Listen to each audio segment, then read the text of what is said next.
정말 많이 고민을 했습니다. 여러분도 저 같은 생각을 가지고 계신 분들이 정말 많으셨을 것 같은데요. 기본 사양으로 사자니 뭔가 아쉽고 업그레이드를 시작하자니 가격이 좀 부담스럽고 이럴 바에는 차라리 한 등급 위의 모델을 사는 것이 맞을 것 같기도 하고, 그럴 바에는 조금 더 돈을 보태서 맥 스튜디오급으로 가는 게 어떻겠느냐, 이 지경까지 가게 되었습니다. 예, 최저가는 맥 미니 기본형이 89만원 정도, 뭐 이것저것 뭐 붙이고 하면 뭐 70만원도 살 수 있고, 세일을 하는 거 쿠팡에서 최저가 찾으면 좀 더 낮은 가격으로 살 수도 있겠지요. 하지만 성능이 아쉽고 SSD가 좀 부족하고 뭐 좀 업그레이드 하다 보면 몇십만원 또 금방 붙고, 그럴 바에는 M4 프로로 가는 게 어떻겠느냐. 그러면 또 M4 프로로 가면은 이럴 바에는 좀 더 보태서 맥 스튜디오로 가는 게 어떻겠느냐. 이 과정을 고스란히 갔습니다. 마치 아반떼 사러 갔다가 제네시스 뽑아갖고 오는 뭐 그런 느낌의 어떤 그런 과정을 요번에 저도 겪었습니다. 어쨌든 드디어 맥 스튜디오가 발표가 됐고요. 아직 판매는 하고 있지는 않습니다만은 가격을 보고 성능은 중요하지 않았습니다. 뭐 좋았겠죠. 뭐 코어 수도 많고 GPU도 많고 뭐 프로세서 많이 개선되고 뭐 빨라지고 뭐 그렇지만 뭐 이것저것 따져본 결과 맥 미니 M4 프로에서 맥 스튜디오로 올라가기에는 좀 그냥 자중하자 바로 결정을 하고, 오늘 하남 매장에 있는 마지막 두 개의 모델 중에 하나를 제가 집어왔습니다. 맥 미니 M4 프로 기본 모델로 갖고 왔습니다. 자, 기본 모델에서 멈춘 이유 몇 가지가 있는데요. 일단 뭐 램도 24기가, 그 전에 M1 맥 미니를 사용했을 때는 16기가로 업그레이드를 했고, 그 다음에 SSD는 512로 업그레이드를 했습니다. 지금까지 솔직히 말씀드려서 4K를 실시간으로 돌리는 거 말고는 프록시를 쓰면 되니까 편집할 때 그거 말고는 아무런 문제 없이, 아무런 불편 없이 잘 사용하고 있습니다. 하지만 하나가 더 필요하게 된 시점이 도래했고, 집하고 사무실하고 좀 분리를 해야지 되는, 이중 생활을 해야지 되는 시대가 왔습니다. 개인적인 이유이긴 하지만 어쨌든 간에 PC가 하나 더 필요했고, 맥 스튜디오도 너무 높은 가격으로 발표를 했고, 그 돈씨 이런 느낌이 좀 많이 있었습니다. 개인적인 의견이고요. 어쨌든 뒤늦게 가져왔습니다.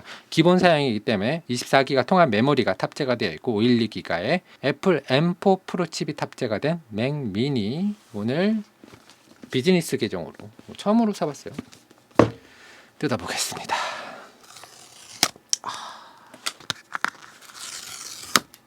참고로 저는 테크 유튜버는 아닙니다. 소소하게 영상 찍고 다니는 영상 제작자입니다.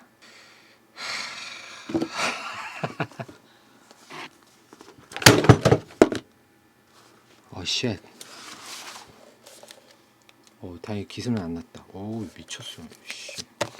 이래서 카메라, 보세요. 미안해요. 은색이 좀 촌스러울 것이라고 생각을 했는데 막상 내 눈앞에 있는 이 은색을 보니까 영롱합니다. 그리고 애플 로고도 반짝반짝 빛나는 것이 아주 영롱합니다. 보이시죠? 예.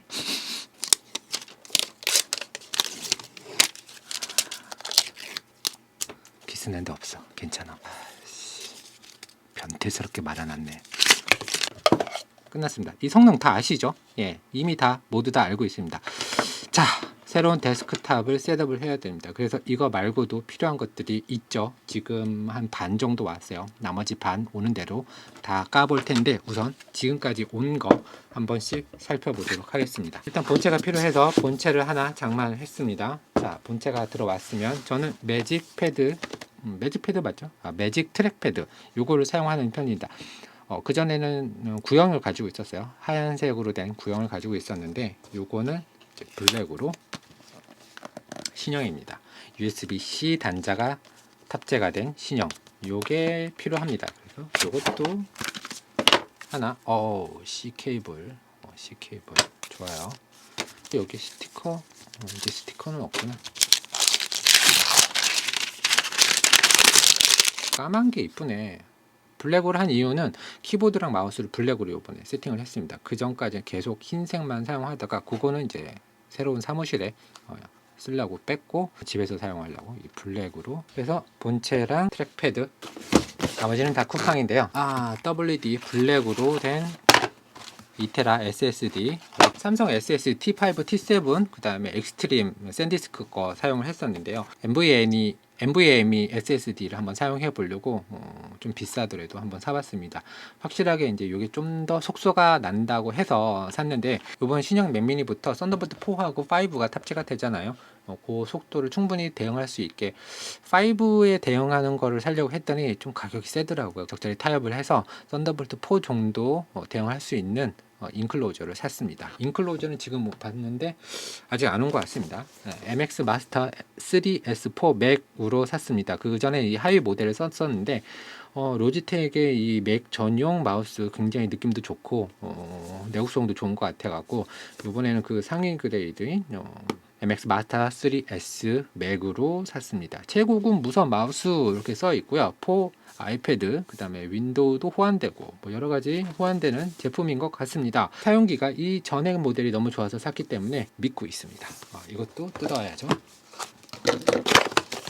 자, 이렇게 저는 요즘 이렇게 그냥 이 골판지스러운 상자에 골판지 같은 요런 케이스에 담겨 있는 요런 포장이 좀 더 친환경적인 것 같아요. 그런 느낌이 들어서 좋습니다.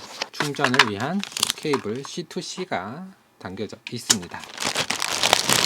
요거는 영상 찍을 때 매직 막대기 9.8인치짜리 요거 하나 추가로 했고요. 이건 뭔데 이렇게 클까요?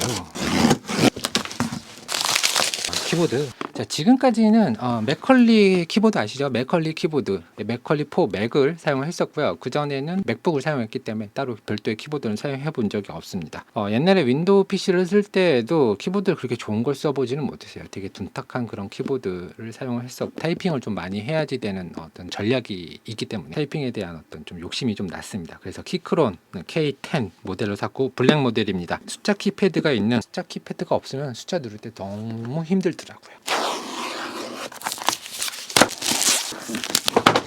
아니, 뭐 들어있는 게 USB-C to A 하나, 이런 거 저는 처음 봅니다. 이런 것도 요게 아마 8만 원인가? 8만 8천 원인가? 요 정도면 되겠다. 최고급으로 가자 주인은 아니니까. 하이엔드급으로 꼭 가야지 된다. 요런 마인드는 아니니까. 안 그랬으면 맥 스튜디오를 샀겠죠. 그래서 약간 요 정도 금액에서 결정을 했습니다. 한번 눌러볼게요. 저 이런 키보드 처음 사봤습니다. 한글도 써있네. 그래.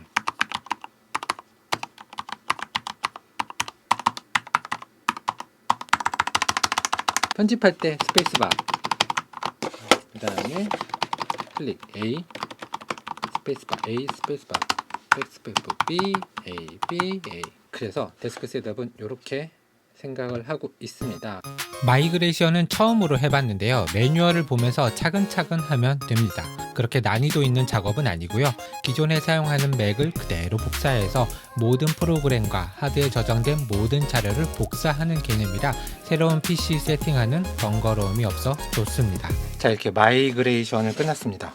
생각보다 마이그레이션은 시간이 굉장히 오래 걸렸고요. 제 SSD, 내장형 SSD가 512기가인데 그 안에 대략 한 300기가 정도 용량이 차 있었습니다. 그거 복사하는데 대략 1시간에서 1시간 반 정도, 와이파이 속도가 빠르면 빠를수록 빨리 되겠구나 하는 그런 생각을 했고요. 생각보다는 좀 오래 걸렸습니다. 그리고 어제에 의해서 택배가 마지막으로 다 도착을 했습니다. 한 번에 셋업을 하기 위해서 SSD 인클로저가 왔습니다. 검색을 좀 많이 해보니까 썬더볼트 5까지 있잖아요. 썬더볼트 4까지는 가격대가 어느 정도 합리적인 것 같고, 썬더볼트 5는 아직까지 그렇게 대중화되지는 않은 것 같더라고요. 5를 지원하기는 하지만 그래도 4급에서 멈췄다. 제품은 위즈 플랫. 뭐가 많이 들어있네. 어렵다. 이따가 조립하고. 마지막으로는 모니터인데요. 지금 제 뒤에 이거 보이시죠? 24인치 LG 모니터고, 그 당시에 좀 4K 모니터 중에서 가성비 있는 거를 직구를 해서 LG 제품임에도 불구하고 직구를 해서 사왔고요. 이번에는 그냥 쿠팡에서 80cm짜리로 구매했습니다. 32인치죠. 32UP550N LG UHD 모니터 4K. 사실 지금 모니터도 뭐 나쁘지는 않은데 큰 화면이 좋을 것 같다라고 생각해서 32인치 정도면 어떨까. 맥미니가 요번에 좀 잘 나왔기 때문에 듀얼 모니터를 사용해도 그렇게 퍼포먼스에 무리가 안 갈 것으로 예상을 하고 듀얼 모니터를 한번 세팅을 하려고 큰 마음을 한번 먹었습니다. 이렇게 해서 이제 셋업이 어느 정도 끝났고요. 요거를 그 세팅된 모습을 한번 보여드리도록 할게요.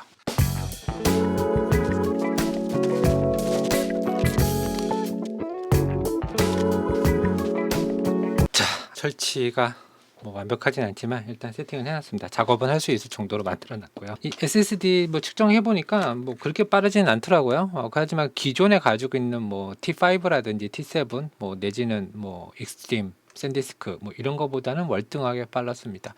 대략 쓰기 속도가 1700 정도 나오고 있는 것을 좀 전에 확인을 했고요. 3000까지 올릴 수 있는 제품도 있는데 발열이 너무 심하다고 해갖고 뭐 계속 장시간 작업하기에는 좀 무리가 있지 않을까 하는 그런 판단에서 칸 떨어지는 걸로 좀 열 때문에 맞나? 뭐 어쨌든 뭐 오랜만에 뭐 이렇게 새롭게 좀 데스크탑을 좀 세팅을 해봤는데 자주 있는 일들은 사실은 아니죠. 사실 한번 사면은 굉장히 오래 쓰는 뭐 그런 스타일이라서.